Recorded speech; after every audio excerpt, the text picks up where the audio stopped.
दोस्तों, जियोपॉलिटिक्स में कई बार दो देशों के संबंध आपस में काफी प्रगाढ़ होते रहते हैं। समय के साथ धीरे धीरे ये दोनों देश एक दूसरे की तरफ बढ़ते रहते हैं, लेकिन मीडिया में इनको लेकर वैसा शोर नहीं होता जैसा बाकी कंट्रीज को लेकर होता है। ऐसे ही दो देश हैं जिनकी आज हम बात करेंगे, भारत और नीदरलैंड। दरअसल भारत और नीदरलैंड ना सिर्फ एक दूसरे को नेशनल इंटरेस्ट में हेल्प कर रहे हैं, बल्कि बेहद शांति के साथ और पर्दे के पीछे रहकर इंटरनेशनल प्लेटफॉर्म पर भी एक दूसरे का सपोर्ट कर रहे हैं। आइए देखते हैं कि भारत और नीदरलैंड के संबंध एक बार फिर से चर्चा में क्यों हैं और इनके संबंधों पर एक डिटेल से जो है बातचीत करेंगे। यहाँ पर देखिए न्यूज आई है, नीदरलैंड इमर्जिंग एज अ की export destination for India amid jump in shipment of petro products. यहाँ पे आप देखोगे पेट्रो प्रोडक्ट्स की शिपमेंट जो है भारत से नीदरलैंड को जो एक्सपोर्ट की गई है उसमें एक जंप देखा गया है। यानी कि भारत जिन पेट्रोलियम प्रोडक्ट्स की रिफाइन कर रहा है, देन रिफाइनरी ऑयल को वो जो बेच रहा है, उसमें एक बढ़ोतरी जो है दिखाई देती है। और इसका एक बहुत बड़ा कारण ये है कि जो नीदरलैंड है वो भारत के लिए यूरोप का एक गेटवे के रूप में काम करता है, और फिर नीदरलैंड को जो सामान भारत एक्सपोर्ट करता है वहाँ से वो फ्रांस एंड जर्मनी जैसे देशों को जो है बेचा जाता है।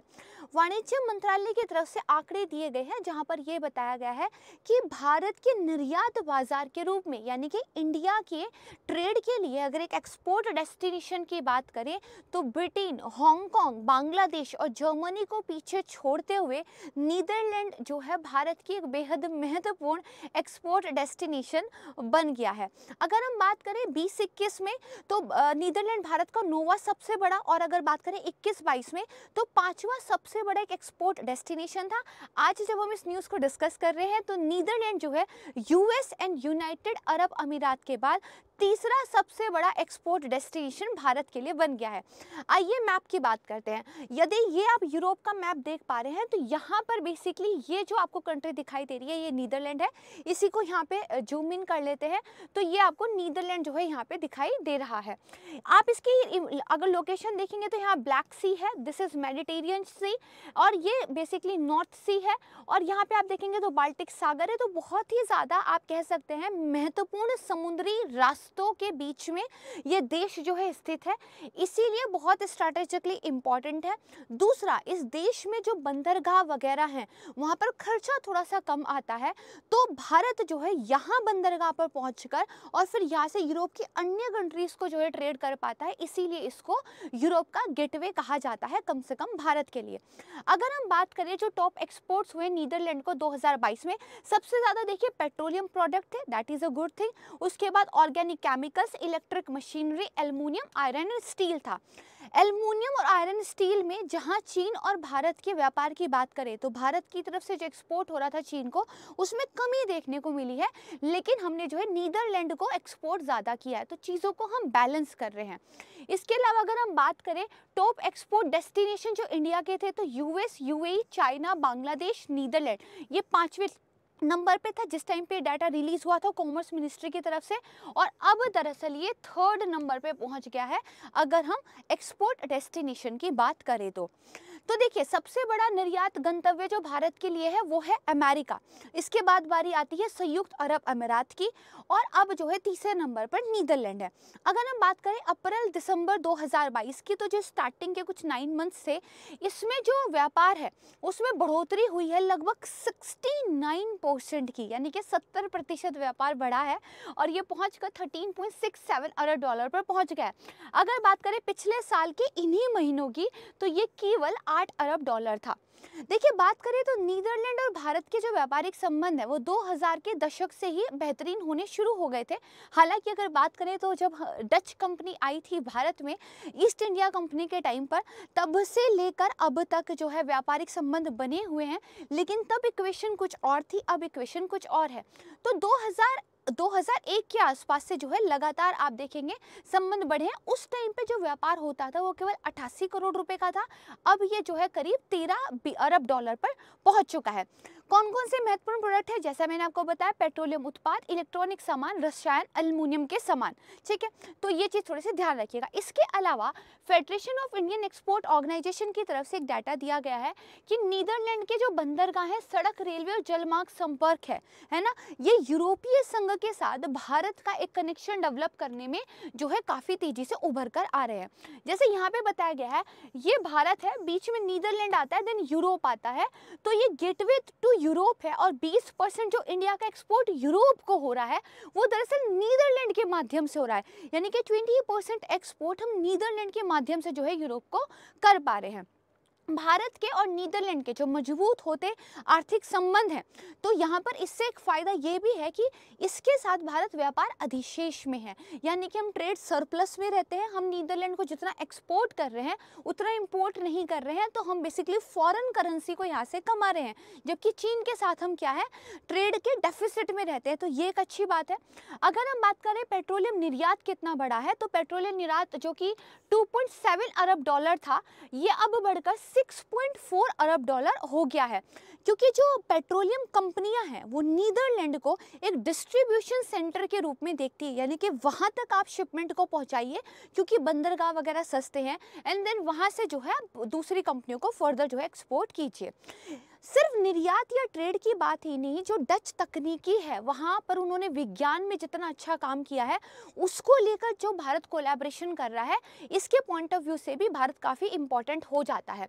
फिर यहाँ पे देखिए, अगर हम टॉप 10 एक्सपोर्ट मार्केट की बात करें टेक्सटाइल और कॉटन वगैरह में 2021 की, तो Netherland is one of the important destination. और अगर हम भारत के व्यापार की बात करें तो जो टेक्सटाइल है वो बहुत महत्वपूर्ण होता है, और ये जो नीदरलैंड का आप कह सकते हैं पोजीशन है, ये धीरे धीरे क्या है, ऊपर बढ़ रही है। इसके बाद देखिए, अभी हाल ही में 2022 में नीदरलैंड और भारत के जो राजनयिक संबंध हैं उनको 75 साल पूरे हो गए, क्योंकि हमारे राजनयिक संबंध हमारे देश की आज़ादी के साथ यानी कि 1947 में ही शुरू हो गए थे। और दरअसल इस बात को लेकर दोनों देशों ने एक लोगो भी जो है लॉन्च किया है, और भारत और नीदरलैंड तकनीकी, विज्ञान, ट्रेड इस पे तो काम कर ही रहे हैं, इसके अलावा वाटर को लेकर बहुत अच्छा कोलैबोरेशन हो रहा है, एग्रीकल्चर और हेल्थ को लेकर भी बहुत अच्छा काम दोनों कंट्रीज के बीच में हो रहा है। ये आप देख सकते हैं, India the Netherland 75 year of friendship, और ये एक जो लोगो है इसको जो है लॉन्च किया गया था। अगर हम बात करें संबंधों की, कब से, जब बेसिकली इंडिया के अंदर ईस्ट इंडिया कंपनी आई थी, तो आप देखेंगे विभिन्न व्यापारिक रास्तों के माध्यम से जो डच कंपनी थी वो अरेबिया में, इंडिया में, चाइना, जापान और जो डच ईस्ट इंडीज थे इनमें दरअसल काम करती थी। भारत से जो वो एक्सपोर्ट करते थे तो उसमें क्लोथ थे, यान था, सिल्क था, इंडिगो था, पेपर था, और उनके पास भारत को देने के लिए कुछ भी नहीं था, तो वो सिर्फ चांदी यानी कि सिल्वर लेके आते थे। और इसीलिए उस वक्त भारत को सोने की चिड़िया कहा जाता था, क्योंकि जितनी भी यूरोपियन कंट्रीज आई थी उनके लिए बहुत ऐसा सामान भारत के पास था जो भारत उन्हें दे सकता था, बट उनके पास ऐसा कुछ भी नहीं था जो वो भारत को दे सके, इसलिए व्यापार सोने और चांदी में होता था, जिसको धीरे धीरे बाद में अंग्रेजों की गुलामी के दौरान जो है डिस्ट्रॉय कर दिया गया था। ये तो 18वीं शताब्दी की बात थी। अगर अब की बात करें तो ट्रेड एंड इन्वेस्टमेंट दोनों ही फ्रंट पे दोनों देश बहुत अच्छा कर रहे हैं।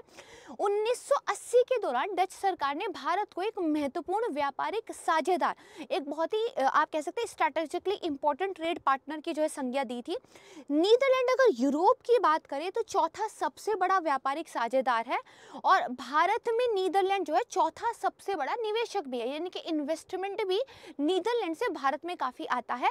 और अब जो है भारत की कंपनियां भी नीदरलैंड के अंदर काफ़ी ज़्यादा इन्वेस्टमेंट कर रही है। अप्रैल 2000 से जून 2022 के बीच की बात करें तो नीदरलैंड से भारत में 43 अरब डॉलर का जो है एफडीआई इन्वेस्टमेंट हुआ है। और अगर हम 19-20 की बात करें तो मॉरिशस और सिंगापुर के बाद नीदरलैंड वो तीसरा देश था जिसका सबसे ज़्यादा इन्वेस्टमेंट जो है भारत में हुआ था। अगर निर्यात की बात करें तो खनिज ईंधन, खनिज आधारित जो उत्पाद होते हैं, जैविक रसायन, विद्युत मशीनरी, उपकरण, एल्युमिनियम, लोहा, इस्पात और साथ ही जो दवा उत्पाद है वो भी शामिल है। पैकेज्ड जो मेडिसिन होती हैं उनको हम काफ़ी हद तक वहाँ पर एक्सपोर्ट करते हैं। इसके अलावा दोनों देशों में कोई चीज़ें बेहतर तरीके से हो पाए, एक फास्ट ट्रैक मैकेनिज्म की स्थापना की गई थी। क्या आप जानते हैं नीदरलैंड की कुछ कंपनियां भारत में 100 साल से भी ज़्यादा हो गए हैं काम कर रही हैं, और करीब भारत की 200 से ज़्यादा जो कंपनियां हैं वो नीदरलैंड में काम कर रही हैं। तो एक रिजोल्यूशन के लिए कुछ मैकेनिज्म तो चाहिए, यानी कि नीदरलैंड की जो कंपनियां भारत में काम कर रही हैं, अगर कोई विवाद होता है तो उसको सुलझाना जो है आसान हो, इसी के लिए एक फास्ट ट्रैक मैकेनिज्म की जो है स्थापना की गई थी। फिर यहाँ पर अगर बात करें भारतीय कंपनियों के लिए, अगर इन्वेस्टमेंट के लिहाज से पूछा जाए कौन सी कंट्री अच्छी है, तो नीदरलैंड चौथी सबसे फेवरेट कंपनी के रूप में सामने आता है। इसके अलावा देखते हैं कि जो फॉरेन डायरेक्ट इन्वेस्टमेंट भारत में आ रहा है नीदरलैंड की तरफ से, तो सबसे ज़्यादा देखिए मुंबई में आ रहा है करीब 29%। इसके अलावा दिल्ली में आ रहा है। अगर आप बात करेंगे तो इसके बाद आपका बेंगलुरु, चेन्नई और हैदराबाद है, और बाकी सिटीज़ है। तो सिटीज़ में जो है इन्वेस्टमेंट यहाँ से आ रहा है। इसके अलावा लगातार जो हेड ऑफ स्टेट है उनके द्वारा यात्राएं की जा रही है बायलैटरल रिलेशनशिप्स को मजबूत करने के लिए। जैसे जो मार्क रूट है वो अक्टूबर 2010 से नीदरलैंड के प्रधानमंत्री रहे हैं, और 2 बार 2015 में, 2018 में वो भारत का दौरा कर चुके हैं। 17 में प्रधानमंत्री नरेंद्र मोदी जी ने नीदरलैंड की यात्रा की थी, और 21 में एक वर्चुअल समिट हुआ था, जिसके बाद से लगातार एक नियमित बातचीत का जो है मैकेनिज्म तैयार किया गया है। अब जब 2022 में हमारे 75 साल पूरे हुए संबंधों के, तो जो तत्कालीन राष्ट्रपति थे, राष्ट्रपति कोविंद जी, उन्होंने भी जो है नीदरलैंड की मान्यता, आप कह सकते हैं, यात्रा की थी। इसके बाद मैंने आपको बताया वाटर एक ऐसा, आप कह सकते हैं, सेक्टर है जहाँ पे कोलैबोरेशन बहुत बेहतर तरीके से चल रहा है।